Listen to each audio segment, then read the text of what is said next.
There's no denying it. There have been many changes, both good and bad, in cruising over the last few months to a year, and nobody notices them more than experienced and frequent cruisers. Hi there, I'm Ilana from the website lifewellcruise.com. Welcome back to my channel. Now, the reality is we can all understand that cruise lines need to change. They need to try new things. They need to innovate. They need to find ways to cut costs and increase profit. However, they also do need loyal cruisers and new cruisers to be satisfied with the product. Now, cruisers have gotten used to many of the changes and in fact say some of them are actually even good for cruising. But I follow this closely and there are some things that cruisers can't stop complaining about and do wish that cruise lines would listen. Now, all hope is not lost. I do have a couple of examples of cruise lines that do seem to be listening and giving the cruise passenger what they want. Now, in this video, I'm going to share 10 cruise changes that people are the most vocal about that they either love or hate. Now, before I get started, I did want to mention that if you like this video, if you find it helpful, informative, or enjoyable in any way, then please do give this video a big thumbs up. I really do appreciate it. And please subscribe to the channel if you haven't done so already. Let's get started.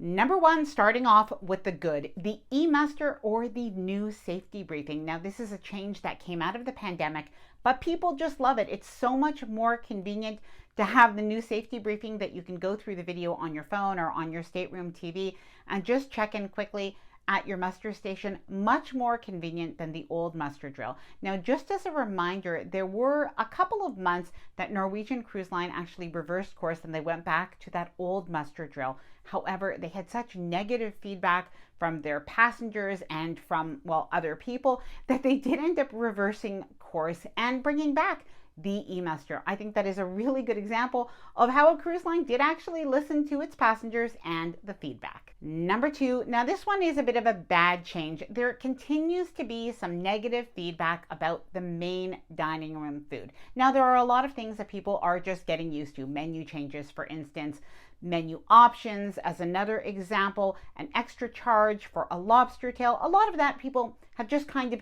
gotten used to. However, the one thing that continues to come up again and again is Royal Caribbean's menu change. A lot of people say they are fine with the new menus, with the themes, but they want their classic choices back. Now, this is something that is repeated again and again. I think people do really like having those classic options. Please let me know your thoughts on that in the comments below. Number three, this is a good change. It is the embarkation process. It is so much easier now to board a cruise ship than before, and the check-in times are really such a big improvement. It is now so organized, so easy, so quick to get on board a ship and to enjoy an embarkation day. Now, I think in this case, we really have to give it to the cruise lines because they've done a great job in integrating their technology and their online check-in to the embarkation process to make it easier on passengers.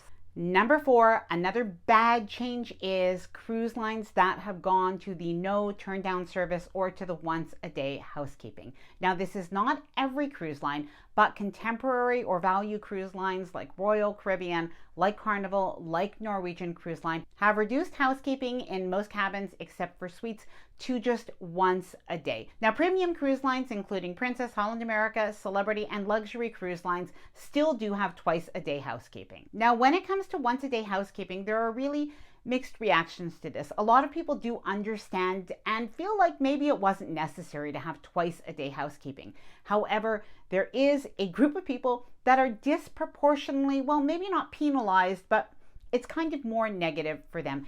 And these are families that cruise together in one cabin. So for instance, if you have a family that's cruising and they have 2 kids in the cabin, they're usually going to have a sofa bed that will have to stay out for almost all day or for the entire day, or for the bunk beds or the trundle beds to be staying out in the cabin. Now, cabins are really small, and this is something that I've seen a lot of negative feedback about from families, from moms and dads who are saying this is really making a very big difference, and not in a good way, in their cruise experience. Now, something to note is that when people are 3 or 4 people in a cabin, they are still paying the daily gratuities for the stateroom attendant and everybody else for 4 people. So it does seem like perhaps there could be a solution that the cruise lines could think of for people that are 3 or 4 people in a cabin that would prefer to have at least that little bit of a turn down service. Now, in our case, we were on a Virgin cruise not too long ago, and they only had once a day housekeeping. However, our cabin attendant did ask us if we would like him to come in after we left for dinner and to be able to put down the trundle bed, which was much more convenient for us, so that during the day we could have that bed put away. Number 5, a really good change for a lot of people, especially who have cruised before this ever existed. Well, these are beverage packages, and in particular, all of those all-inclusive bundles. So no matter what bundle it is that includes Wi-Fi, or that includes gratuities, or that includes shore excursions and beverage packages, people love having the option to be able to purchase those packages or to be able to cruise with a standard fare. Now, please let me know if you like these bundled packages and if you'd like to have this option across every cruise line. Number 6, now this one gets mostly negative feedback, but I'm not sure if it's always fair, but it is cruise lines building bigger and bigger cruise ships and maybe neglecting those mid-size or those smaller cruise ships. Now, it makes sense. Cruise lines are building bigger and bigger cruise ships because it does have economies of scale, and at the same time it really does attract a completely new demographic. I can completely understand that. However, there are a lot of people that say they would like to cruise on a mid-size ship or on a smaller ship, and a lot of the older ships just kind of need to be refurbished, and maybe they are a little bit neglected. Now, the good thing is cruise passengers do have choices. There are the mega ships, there are the large ships, even the very large ships, including the new Sun Princess. That is going to have a multi-generational or family element on it that is going to attract a new base of cruise passengers. And of course, you also have Holland America that does have its mid-sized cruise ships that are actually the newer builds, but you do have those older cruise ships that do really continue to have a really good cruise experience, and those are definitely worth considering. However, I do think it would be interesting to see more mainstream cruise lines building some mid-sized cruise ships, or at least refurbishing some of their older cruise ships. And at the same time, when we do hear a little bit about some cruise ports of call, some port cities reducing the amount of passengers that they want in their ports each day, that does seem to be something that might be beneficial to all. Number 7, something that is very good is the hand washing stations that we are seeing on many cruise ships, especially the new cruise ships, but we're seeing this as well on some older cruise ships, that when they are being updated, the hand washing stations are being added as well. We're seeing water filling stations, and we're seeing the reduction in single-use plastics. Now, that being said, one thing that does get a little bit of a negative reaction are the candy straws. I think that these might be on Carnival cruises, but a lot of people say they do not like these. But keep in mind, you can bring your own reusable straws if you want. Number 8, this is a bad change that a lot of people say they are still seeing on cruises, and this is the cruise crew or staff seeming like they are just being a little bit overworked, that they are working too hard, and maybe like the cruise ship is a little bit understaffed. Now, I have to say the last 2 cruises that I've done, so kind of in the month of May, and I think before it was in the month of March, I actually saw an improvement on that from the months before. So I'm not sure if that's just my experience on those specific ships or if that's across the board, but a lot of people are still finding, they say, that the crew seems to be working very hard, and that's one thing that they would like to see get back to the way it used to be. Number 10, now this is a change that people say is bad, but I do have some thoughts on this.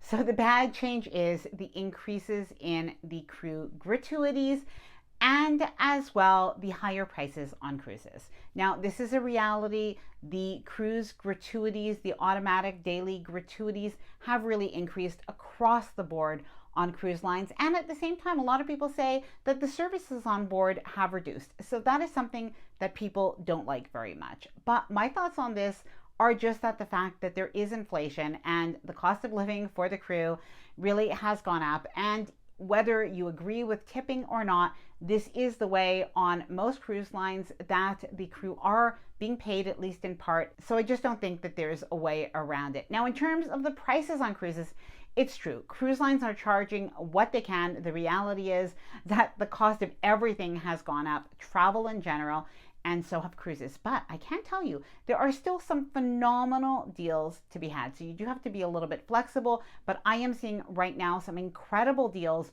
on the Mediterranean and some fantastic deals on Alaska as well. Now, I do know the prices of flights might be high, but that is not the fault of the cruise line. Now, whether you're an experienced cruiser or a new cruiser, I would love to hear from you. What are the good and bad changes that you have seen on cruises? What would you like to see cruise lines address and perhaps improve? Please let me know down in the comments below. Now, I hope that you enjoyed this video. If you did, please do give it a big thumbs up. I really do appreciate it. And please subscribe to the channel if you haven't done so already. Bye for now, and happy cruising.